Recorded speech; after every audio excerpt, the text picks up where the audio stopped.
everybody. Welcome back to Shannon's Lumber Industry Update. This is episode 29, and today I'm going to take a little bit deeper dive into Janka Hardness. It's a very common way for people to look at unknown species of wood, or I should say unfamiliar species of wood, and to determine how is that going to be to work. I think it's probably the technical specification that most people gravitate towards, and they use that to define how hard or how easy a particular species of wood is to work. So I'm going to dive a little bit deeper into the test itself, what it might tell us about the wood species, but more importantly, why it shouldn't be the only determining factor when you look at a species of wood and try to figure out how is it going to be to work. Now, it may be the first place to start, but it shouldn't be the only factor. So that's in store for today's episode. But I do want to say thank you to some of my new patrons, and for a lot of you ongoing, recurring patrons, I should say. Thank you so much for continuing to support this show. It means a great deal to me. Every time I see somebody sign up for $1 or $2, whatever, every little bit helps. So thank you so much. If you are interested in sponsoring this show, you can go to patreon.com/lumberupdate. Very, very, very much appreciated. Thank you all. This week, Brian sent me an email and he pointed out that he was looking at a particular board game and he saw the FSC logo on the board game. And he said, I guess they're now in the gaming realm.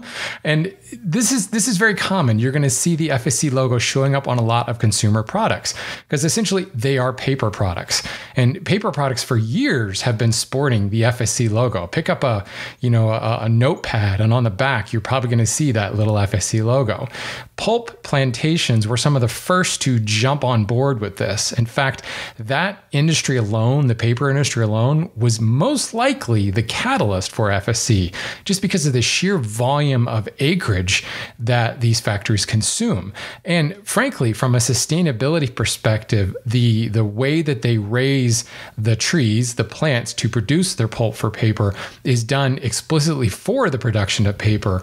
And it can actually be done quite ecologically if it is gone through an FSC audit. And this is one area where FSC, I think, does a really, really good job.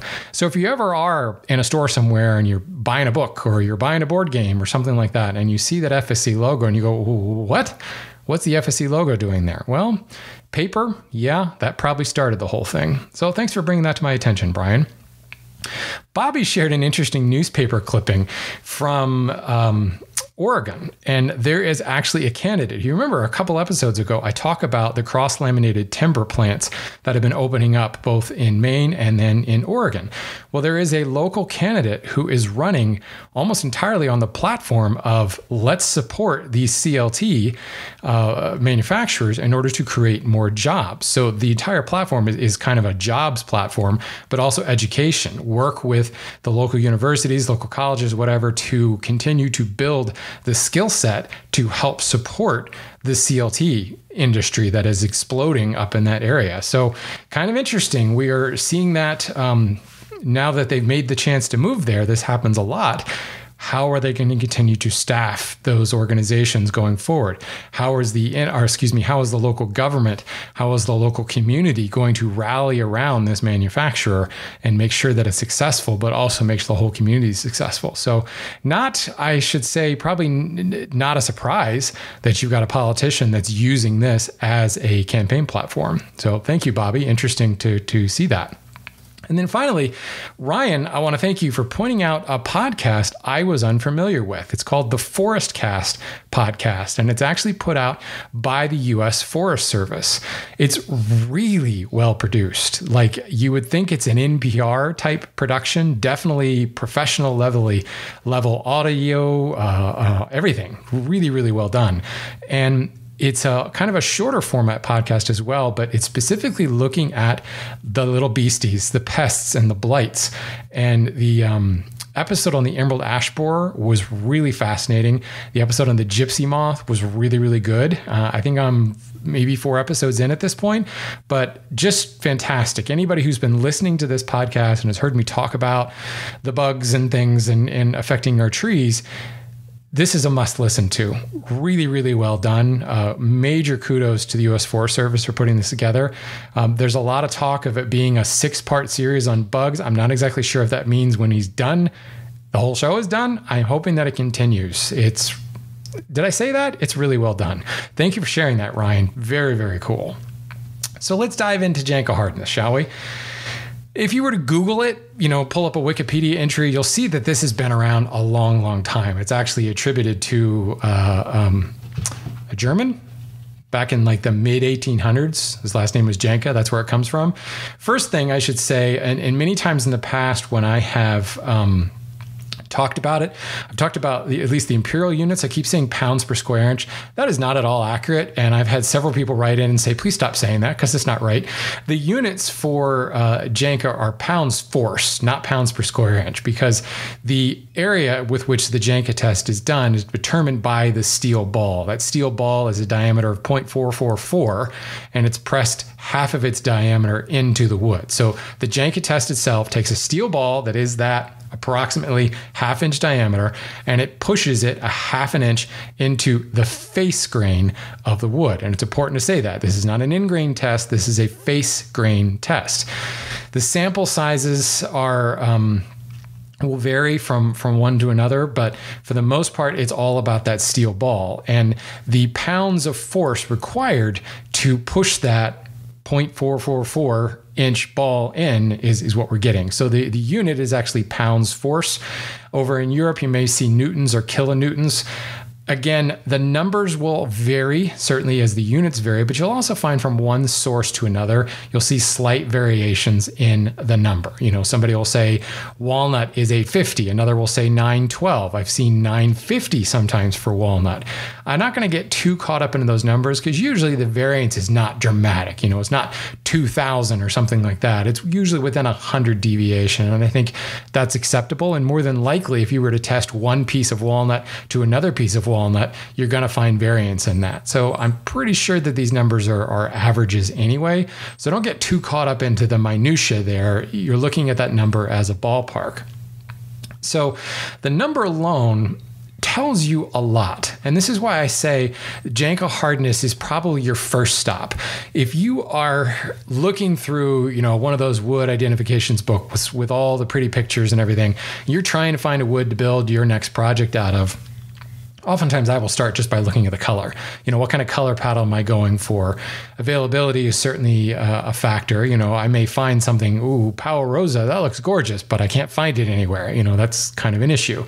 But the first thing I'm looking at is the Janka Hardness number. And especially, I'm a hand tool user. I have a power planer in my shop, and that's it. Everything else is done entirely with hand power. So really, really, really hard woods, often I'm not interested in because that's just a lot like work.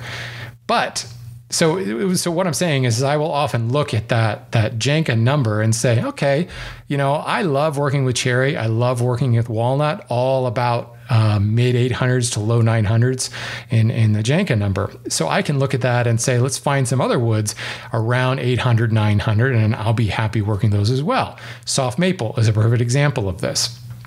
So that's kind of the first number that I start with to give me that ballpark. But what I want to talk about today is why that sometimes can lead you astray and why you might be doing yourself a disservice by just looking at the Janka number. There are other things to consider here. And since I brought up soft maple already, let's talk about that. Let's talk about soft maple and hard maple. Acer rubrum, soft maple or red maple, Acer saccharum, sugar maple, rock maple, hard maple, all pretty much the same thing. Hard maple has a Janka hardness of around 1450, whereas soft maple is about 920 to 950. If you were to look at the trees, the boards themselves, you're going to find some difficulty in telling them apart. If you look real close, you can see some variation in the color in red maple, whereas the hard maple is going to appear much, I want to say much whiter, but it really depends upon the lighting that it's in. They can be hard to tell apart, really. Moreover, when you look at the end grain, you're going to see two species that are diffuse porous in nature with really small pores. Now, you're going to find the hard maple, if you've got a good cut, if you've planed the end grain, you're going to see the medullary rays are a little bit more prominent in hard maple. In fact, they're often quite a bit longer than they are in soft maple, and that is one of the key ways to tell them apart. There are other ways, certainly, but the point being, they are very similar on a lot of levels, except for the fact that one of them is nearly half the hardness of the other one. That steel ball was pressed halfway through its diameter with half the force into the soft maple. So what's the story there? Why can they look so similar, so same, be the same genus, be the same color almost, and yet one be so dramatically softer than the other? So here's an example where I'm looking for a white wood for my project. Oh, here are the maples. Now, okay, let's look at Janka. Ooh, 1450. That's really hard, and I've had trouble with hard maple before. Oh wait, here's soft maple at 850. Well, okay, what gives there? And this is an example where you got to dig particularly deep. And it really comes down to the density and the weight of the wood itself. That is where that difference comes into play. There is just the stuff in between the pores, the cellulose itself, is just less dense than you get in hard maple.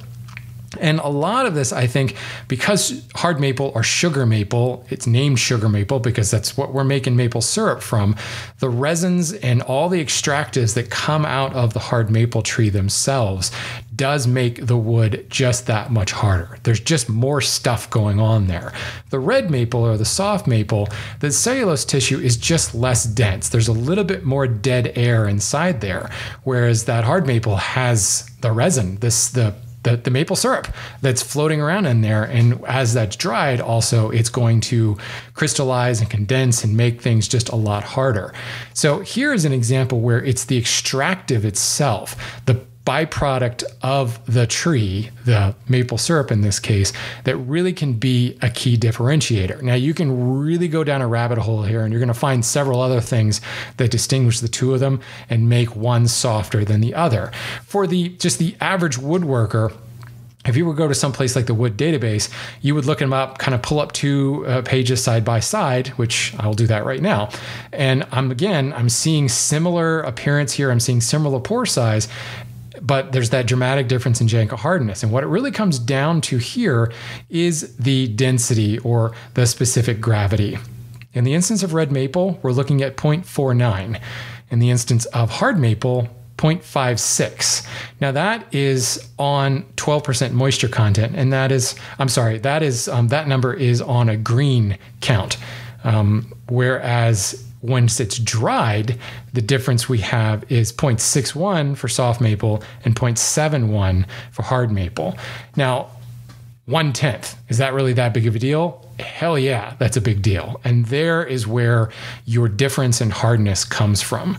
So starting with Janka hardness will get you there, but then you're going to find these little changes like that density, that specific gravity that really changes the species itself. And if you've ever worked with hard maple and you've worked with soft maple, it's like an entirely different wood, although they look pretty much the same. Now, there's a lot of other stuff that comes out of there, crushing strength and shearing strength and modulus of rupture and modulus of elasticity. Those differences are prominent as well between the two species. But I think what you'll find is those differences are dictated by that density element that we talked about, by the fact that there's more extractive and more just stuff in the fibers than in hard maple than you would find in soft maple. So yeah, it's a subtle thing. So let's look at something that's not quite so subtle. Let's look at white oak and red oak. Now, they are a little bit easier to tell apart. It's not, certainly red oak is a little bit redder than white oak. Maybe, depends upon the tree, depends on where it grew, but you can look at one over the other, and red oak in general just looks to be rougher. It looks to have a more open pored grain. Now, if you look at the end grain, you're going to find very distinct ring porous woods here with big pores, really large pores. In fact, red oak is often used as the gold standard for here's what a ring porous tree looks like. If you've ever been through, if you go to any of my demonstrations, like the ones I've done at Woodworking in America, I will often show a picture of an in-grain red oak board because it's a perfect example of ring porous and large pore. Compare that to white oak, and you're gonna find that the pores are about the same. But here's the thing. The Janka hardness on red oak is 1220, whereas the Janka hardness on white oak is 1350. So a little bit more than 100 pounds difference there. But I would submit, and some people are probably bound to disagree with me here, but I would submit that white oak is actually easier to work than red oak. Now, easier to work doesn't always mean it's softer, right? In fact, some of you, if you've ever worked with really, really soft wood, you'll find that it's a royal pain in the you-know-what to work. White oak, though, just holds together better. It chops better. It cuts better. It shapes better. Whether you're doing it by hand, you're doing it with a router, you're doing it with a powered saw, doing it with a hand saw, the whole thing just holds together a lot more than red oak. Whereas red oak often tends to be splintery, it splits real easily, it can be difficult to get a good finish on. White oak, really not that hard to get a good finish on it. So here again, what's going on? If we're looking at the end grain, we're seeing about the similar pore distribution and pore size, but one of the key differences you're going to find with white oak is those pores are not wide open.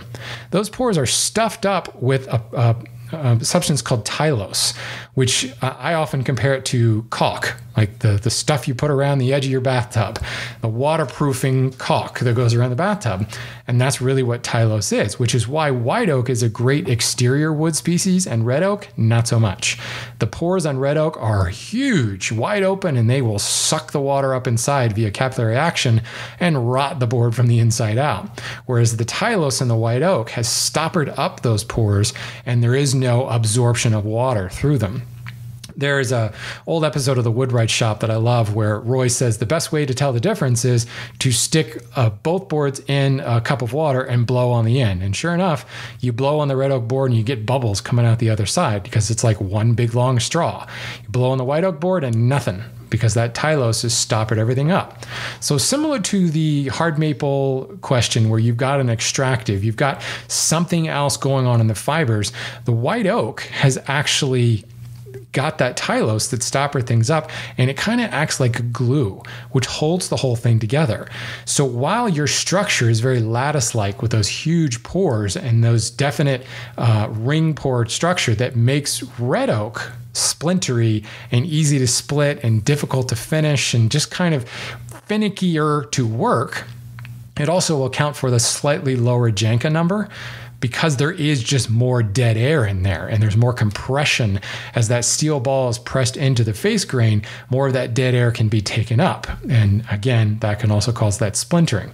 In the white oak instance, we filled in that dead space of those large pores with the tylose, which has increased the density and increased the hardness a little bit, as I said before, by about 100 pounds.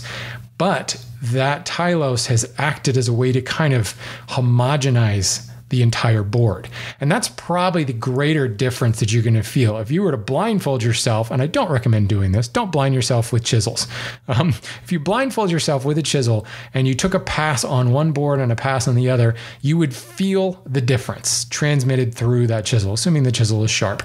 That red oak board, it's going to kind of hop around a little bit more. It's going to stutter as it moves across the surface. Whereas the white oak board, it's going to cut cleanly and smoothly. And you'll find that carving white oak is a totally different experience than red oak. And in this instance, it's actually harder. So unlike the soft maple, hard maple, I love working with soft maple because it is so much softer. White oak is actually harder than red oak, but yet it is easier to work. That more homogenized texture, compare this to genuine mahogany. People love genuine mahogany for carving. Well, why is that? Because it's almost as if there's no grain at all. Basswood is another example of a great carving wood. The pores are so small and they're so diffuse and spread so evenly that you really don't get any kind of variation in the grain, and it just carves like butter. Now, white oak may not carve exactly like butter, but it's got that similar feel to it because that tylose has glued it all together to create that surface. So here's an example where I'm looking at the color, maybe I'm looking for kind of a brown wood. And okay, now I'm looking at Janka and I see 1250 versus 1350 or 1220 versus 1350. And I might think, well, let's go with a softer one. That's going to be easier to work. And I'm going to end up disappointing myself because I've just chosen what I feel is the harder wood to work, even though according to the Janka number, it's softer. So here, again, great first number to look at, but don't let that dictate it, because anybody who's worked both species, I think will agree with me that white oak is a much more pleasurable species to work with. So let's take a final example and let's get really exotic. I've stuck with a couple of domestic North American species. Let's go more exotic, but some species that probably some of you have worked with. You can't talk about difficulty in working with and splintering woods without bringing up wingay. Wingay is an African wood. It's very dark, lots of chocolatey brown tones. Although I will say, if you've ever bought wingay for that lovely chocolate brown color, you've been disappointed as soon as you finish it because that chocolate brown goes away and it pretty much turns black. So in a lot of ways, it can be a substitute for ebony because it is a very, very dark color. However, unlike ebony, it has enormous pores. Now, wingay is a diffuse porous wood, so you don't have it organized together in these little growth rings, but the pores are huge, and those pores are not filled with any tylose or anything like that. So wingay's Janka hardness is 1,930 pounds, 1930. So let's just do this. If I go to the wood database, they have this great wood finder thing, and there's a series of sliders over on the right where you can kind of dial in the Janka hardness. So what I did is I dialed in a minimum Janka number of 1850 and a maximum Janka number of 2000. So just stayed in that 150 range right around wingay. And sure enough, I get a lot of species that have dramatically different working properties. So starting with wingay. It is hard, no doubt, but it's actually not that hard to work with because of the fact that it's got those big open pores. Lots of dead air in the wood that does allow for some compressibility as you're chopping, but it also allows for a lot of splintering. Those big wide open pores, they don't have that strong connective tissue in between, and that's why it will splinter so easily on you. It can be difficult to turn it. It can be difficult to get fine details as you're turning, or it can be difficult as you're routing an edge or sculpting an edge or something to get sharp, crisp details on a round over or an ovalo because of that splintery nature, because of those big wide open pores. Finishing can be a little difficult. It's going to suck up the finish real fast because of those big pores, but it's also not going to look as glassy smooth without some kind of pore filler. So yeah, that defines it pretty well. It's not an evil wood. It does splinter really easily, so I tend to classify it as evil. But let's look at bocote. So what did we say? Wingay is 1930? Yeah, 1930. Bocote, a little bit harder, 2,010 pounds. But I don't know if you've worked with bocote before, other than the fact that it smells like gym socks, especially when you turn it. It is a totally different experience. It's basically the same hardness, but this, again, is a diffuse porous wood, but tiny, tiny, tiny little pores, and actually a lot more of them, but really tiny pores, like orders of magnitude smaller than what you would find in wingay. But it's got that strong light and dark, whereas wingay, it's black and chocolate brown. Bocote is kind of black and like spicy brown mustard. I think I want a brat right now. Spicy brown mustard and black as compared to chocolate and black. So very similar in appearance, minus that slight color thing, but you'll find that the grain runs very much the same. You look at a face grain and a quarter sawn cuts of each bocote and wingay, you'll find they're very, very different. But bocote, while it's harder, I find bocote orders of magnitude easier to work because bocote is incredibly oily. It has a natural luster and it looks almost if it was oiled. The sawdust, as you're sawing it, especially with a hand saw, smaller RPM where the dust is not being kind of atomized into the air, hand saw dust you'll find kind of clumps and it drops straight to the bench top because the dust itself is quite oily and it clumps together like that. Well, that oily nature of it will actually lubricate your tools. It also provides, it's almost as if it's raised the moisture content. We know that working green wood is a lot easier than working kiln-dried wood.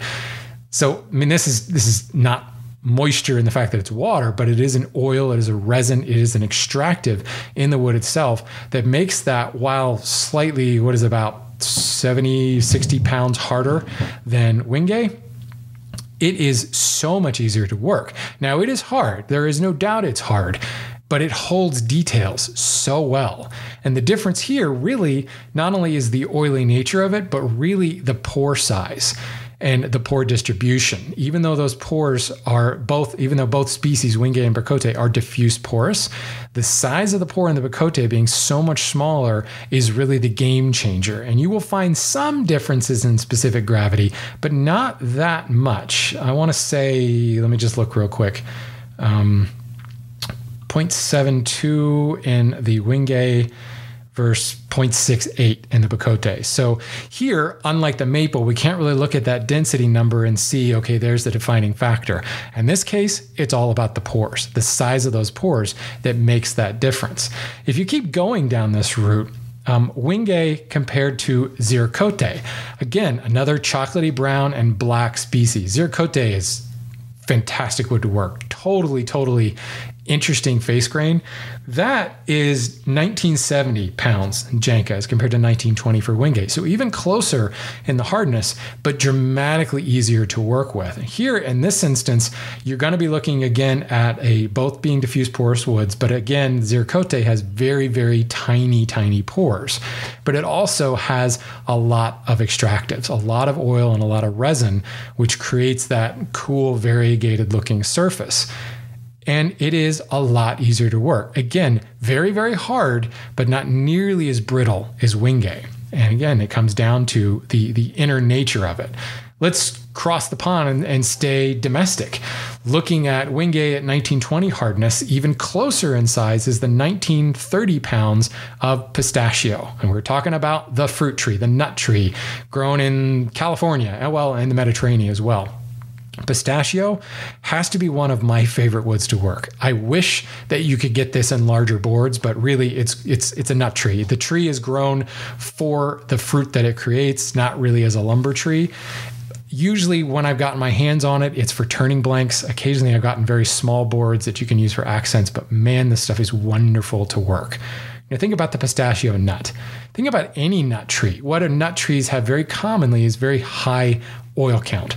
The pistachio tree, the pistachio board, even though it has the same, actually harder pounds in Janka than Wingay by 10 pounds, it feels like it's half as soft. It is so easy to work. Now, here again, major difference in the pore structure. What's interesting is pistachio is actually a ring porous wood, but it's got tiny little pores. So generally when you see a ring porous wood, when the pores are ordered in those neat rings, you find that the wood splits really well. I don't find that with pistachio. Like the Bacote, the sawdust is so oily that it kind of clumps together. The whole thing is super easy to hand plane. It's super easy to finish because it's already got a coat of oil kind of naturally in the stuff. And that oily nature of it really makes it a super easy wood to work. So here again, we're looking at practically the same Janka hardness number, 1930 in pistachio, 1920 in Wingay, but totally different workability nature of pistachio. Super easy to work with. If you ever get your hands on it, if you can find it, grab it. Stuff is wonderful. Smells fantastic while you're working it too, by the way. So, this is kind of a surface level dive into Janka. You could probably go a lot further, but I think you get the point. It's a good first place to start. It gives you a ballpark idea of how hard is this wood, but you've got to look a little bit deeper. And what I find more than anything is you got to be careful not to discount other wood species because holy crap, look at that Janka number. I don't want to touch that, because you'll find gems like pistachio that have really high Janka numbers, but work like cherry. Fantastic stuff out there. So don't sell yourself short just by leaning on the Janka number, but use it as a good place to start. So I hope that's a closer look at Janka than what I talked about in my general technical properties episode. I'll do this in the future because there's some other technical properties that I think we need to look a little bit closer at. Anybody say shearing strength? Stay tuned for a future episode for that one, guys. And as I say every week, go buy some wood, but more importantly, go buy some pistachio wood.